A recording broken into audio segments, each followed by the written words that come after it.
Hello everyone, আজকে নিয়ে চলে এলাম নতুন আবার একটা রেসিপি। আজকে বরমশাই বাড়িতে রয়েছে, তো বলল নান আর চানা মশলা বানাও। তো বরের কথা মতো চানা মশলা বানাতে স্টার্ট করে দিলাম।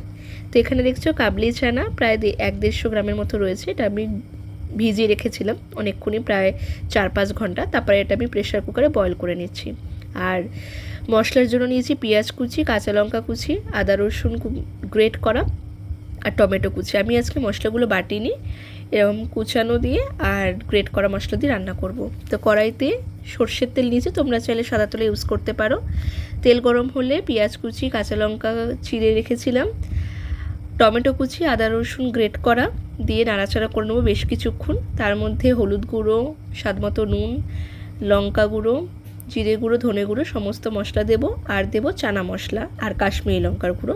কাশ্মীরি লঙ্কার গুঁড়ো তোমরা চাইলে অ্যাড করতে পারো। আর আমি এক্সট্রা এখানে অ্যাড করেছি রেড চিলি সস আর চিলি সস, এই দুটো তোমরা এটা স্কিপ করতে পারো। তো এটা দিয়ে ভালোভাবে মশলাটা দিয়ে নাড়াচাড়া করে একটু স্বাদ মতো চিনি দেবো, তাতে একটু মিষ্টি ভাবটাও আসে, প্লাস কালারটাও ভালো আসে। তো চিনিটা দিয়ে আবার প্রায় 10 মিনিটের মতো এটা নাড়াচাড়া করে একটু কষিয়ে নেব। তেল ছাড়লে আমি অল্প একটু জল দেবো।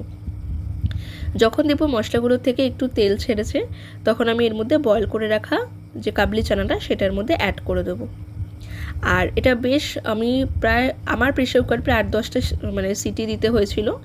তো চানাটা দিয়ে কিছুক্ষণ নাড়াচাড়া করে জল দিয়ে তার মধ্যে কাসুরি মেথি, গোটা গরম মশলার ঘি দিয়েছি, দিয়ে নাড়াচাড়া করে নামিয়ে নিলেই রেডি। কেমন হলো অবশ্যই কিন্তু জানিও।